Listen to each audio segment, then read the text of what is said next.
Extraordinary teams have a growth mindset. And this came from a book by a lady named Carol Dweck, who explains it this way.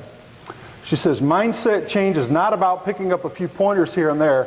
It's about seeing things in a new way. And the basic thesis of her book, Mindset, The New Psychology of Success, which is a fantastic book, and if you're into business books, this is a great one to read, is that no matter where you are, you can always improve in some way. And so she talks about a fixed mindset, which means when people are thinking in a fixed mindset is things are never going to change, I am the way I am, I'm always going to be this way, this is as good as it gets, versus a growth mindset, which says things are what they are, but I can improve something somewhere, somehow. You see the difference? You know, a question you might ask your team is, what do we do today that we didn't do 5 years ago, and why? Or maybe if you want to get the conversation started, ask one of your people, what have you changed your mind about in the last year, and why? Extraordinary teams have extraordinary interdependence. And I think you can define interdependence as a mutually beneficial relationship. So you mean where each person is depending on the other for something. And so you've got codependent relationships, right? We've all seen those. Those are the teenagers that can't be more than 6 inches apart physically ever. You know people like this? Yeah. They're in a codependent relationship, only you are important because my whole world is you. In independent relationships, my whole world is me. Only I am important. And if you walk away, I'll find somebody else. Okay, or in any kind of work relationship. In an interdependent, I'm important, you're important, but together we are much more important and we can do many more things. And I think one of the best summing up statements that I've ever seen of this comes from Mother Teresa when she said this, you can do what I cannot do. I can do what you cannot do, but together we can do great things. And don't you think that Mother Teresa did some great things when she was here on the earth? Yeah, absolutely. One of my other favorite quotes is, the small things done with great love will change the world. And I believe that passionately. And Mother Teresa lived that. And she surrounded herself with people who had other skill sets, and together they did fantastic things. And so how can you take ownership? What situation is going on back in your home district right now? It doesn't have to be a problem. Maybe it's something good that could be better. Maybe it's an event coming up that you really want to hit it out of the park with. How can you take personal ownership of that and model that to your people and start creating that culture? Because when you do it, then they'll do it. And when they do it and the team starts doing it, watch the ideas come out of the woodwork and watch your program go to the huge heights that you never could have gotten to by yourself. People hear a lot about, having a good attitude, and they think, oh, that means you're just happy with the problems. No, it doesn't. It means you got problems, but you understand that those problems, you apply your growth mindset, don't have to be there forever, right?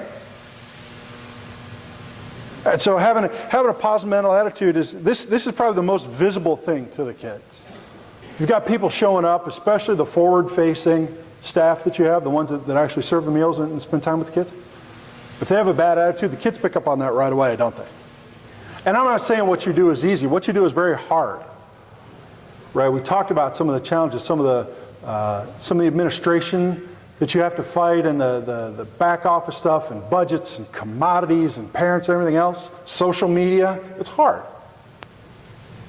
But if you're solution-minded, you have a positive attitude, you can overcome that with your team.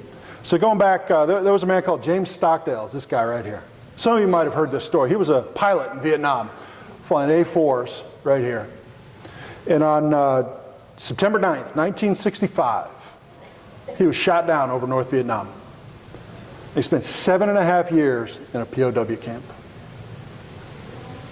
7.5 years being beaten regularly, being tortured, having cigarettes put on, just horrible, horrible, horrible conditions. But he got through it, and he made it through without any lasting PTSD or anything like that.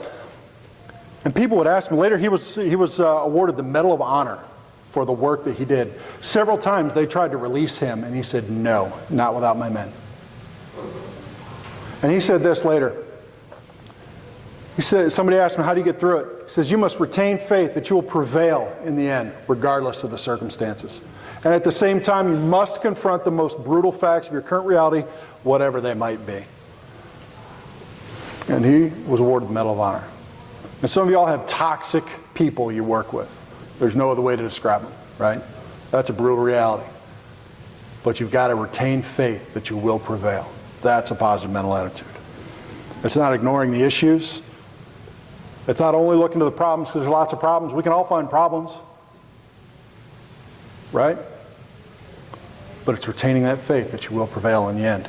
It's having the attitude of this guy right here. Soldier lost his leg, has a bionic leg. He says, I'm not handicapped. It's the enemy that's now handicapped because my leg is bulletproof. And so there's a lot of people in your district who are single parents, or aunts and uncles, grandmothers, grandfathers, people who've gone through all sorts of stuff, people who have intact homes, adults that you'll never meet in these kids' lives. So can I say to you, on their behalf, thank you. Thank you for loving my kids. Because we need it. And I appreciate what you do every single day. And so please continue to do it. Please continue to get better.